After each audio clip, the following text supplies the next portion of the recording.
Thanks for watching. I'm Margot Kinberg, and this is In the Spotlight, a closer look at a crime novel.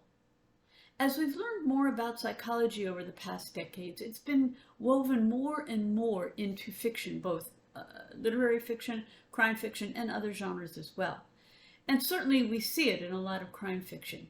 Let's take a closer look today at a novel that features psychology and turn the spotlight on Gudrun Frerichs, Girl from the Treehouse.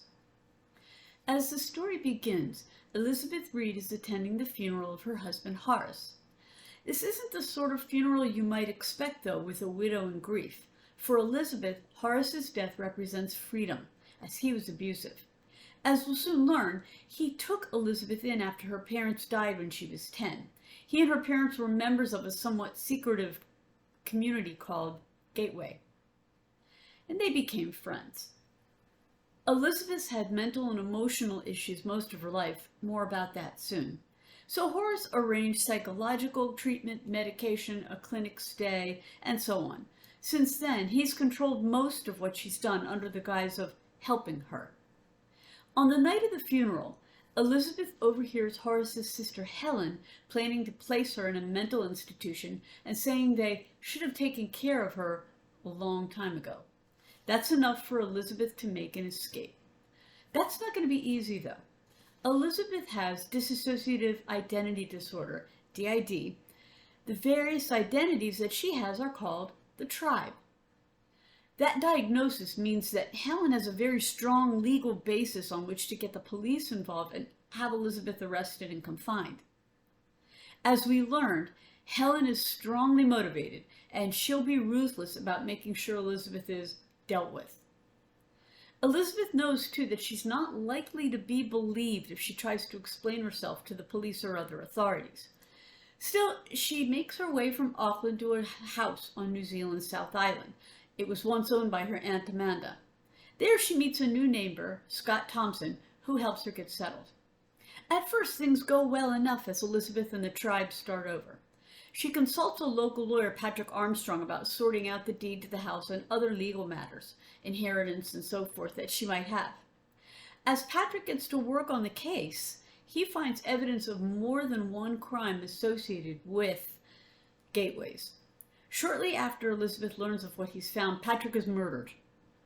Elizabeth is sure that Helen and who's ever in her pay has found her, and they killed Patrick to prevent the truth about the crimes from coming out. Now there's danger on several fronts. Helen is using all of her considerable resources to make sure Elizabeth is neutralized one way or the other. Elizabeth isn't sure she can trust the police, and they may have reason to suspect her of Patrick's murder. Besides, if everyone thinks she's crazy, who will believe her? She's not sure she can trust Scott either. After all, she doesn't know that much about him. The question now is whether she'll stay alive long enough to tell her story and perhaps even be believed and find some measure of healing. So what are the elements in this story? What is it that keeps the story moving and holds it together? Well, as I say, psychology is an important part of this story, and Elizabeth's experience with DID plays a central role in the story.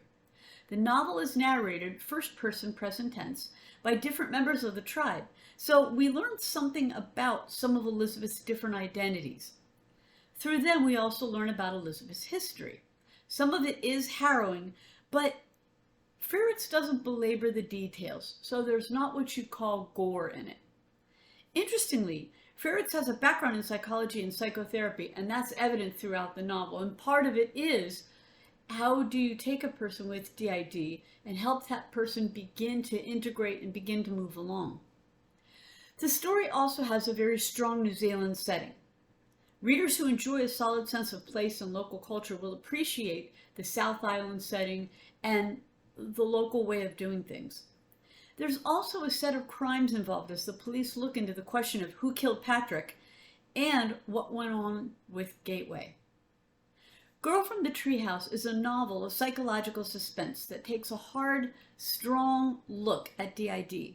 It takes place in a distinctive New Zealand setting and features a protagonist who's trying to put the pieces of her life back together. This has been In the Spotlight.